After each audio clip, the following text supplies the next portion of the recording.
Irina Sandler, la femme qui a sauvé 2500 enfants dans un silence total. Il faut savoir que pendant la Seconde Guerre mondiale, à Varsovie, une femme enterrait des bocaux qui n'étaient pas de l'or et pas un trésor. C'était simplement des noms d'enfants. Il faut savoir que si quelqu'un découvrait ces bocaux, pour Irina Sandler, c'était la peine de mort immédiate. En 1940, les nazis ont enfermé 400 000 juifs dans le ghetto de Varsovie. Il y avait un mur, des barbelés, la faim, la maladie et une peur permanente. Les rues se remplissaient de corps. Les enfants mouraient avant même qu'ils ne comprennent ce qui leur arrivait. Irina Sandler est assistante sociale. Irina est catholique polonaise. Son père était médecin et il est mort du typhus après avoir soigné des pauvres dont beaucoup justement étaient juifs. Avant de mourir, son père lui a laissé une phrase simple. Quand quelqu'un se noie, tends la main et l'emporte.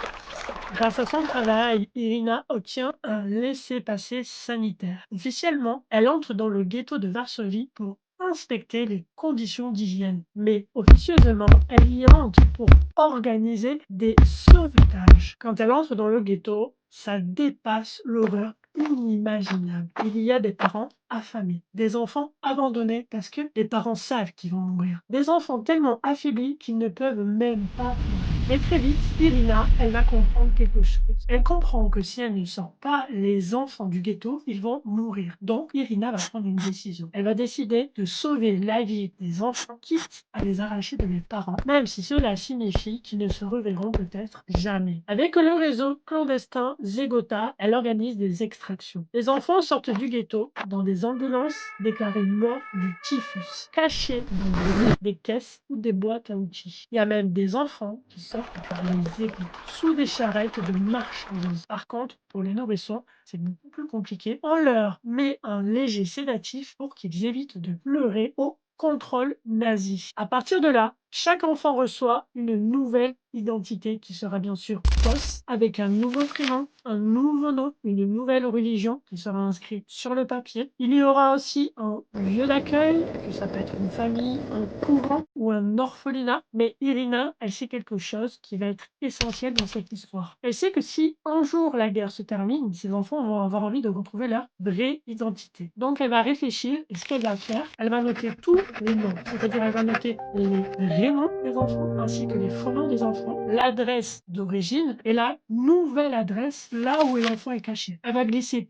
toutes ces listes dans des bocaux où elle va les enterrer sous un pommier dans un jardin. Et il faut savoir que pour Irina, chaque bocal qui peut être trouvé est pour elle une condamnation à mort potentielle. En 1943, la Gestapo l'arrête. Elle va être torturée, elle va être menacée de mort. On va lui briser les jambes, on va la battre. Ils veulent des noms, ils veulent le réseau, ils veulent connaître les adresses, mais Irina ne cédera pas. Elle ne parlera pas, elle ne va donner aucune information. Donc du coup, elle va être condamnée à mort. Il faut savoir que le réseau Zegota a réussi l'impossible. Ils arrivent à soudoyer un gardien. Donc du coup, Irina officiellement va être exécutée sur la liste des gens qui sont morts. Mais en réalité, elle va réussir à s'échapper. Du coup, elle va continuer à sauver des enfants de manière différente. Elle va boiter, elle va se cacher et elle va continuer à vivre comme ça.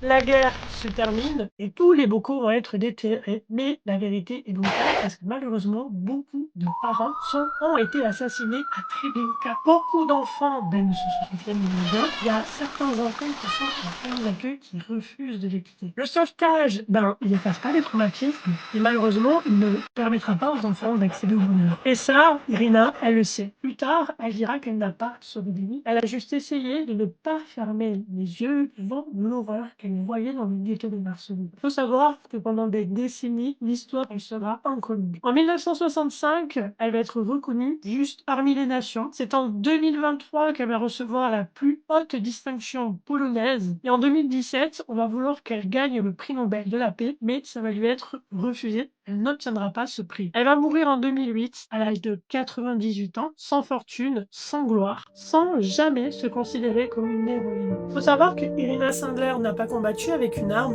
elle a combattu uniquement avec des morceaux de papier, avec le silence, avec le mensonge. Comme je disais, on arrive à la fin de cette vidéo. Si cette histoire t'a marqué, j'aimerais que tu prennes 2 secondes, que tu laisses un like pour que d'autres découvrent cette histoire. Si tu souhaites, tu peux t'abonner. Si tu souhaites entendre d'autres histoires, vrai d'autres faits insolites et surtout, j'aimerais que tu me dises en commentaire le fait d'entendre cette histoire, qu'est-ce qu'elle révèle en toi, qu'est-ce que tu ressens en écoutant cette histoire. Parce que tu sais, tant qu'on va se souvenir d'eux, tant qu'on va parler d'eux, ils ne disparaîtront pas de notre histoire, ils seront là pour toujours.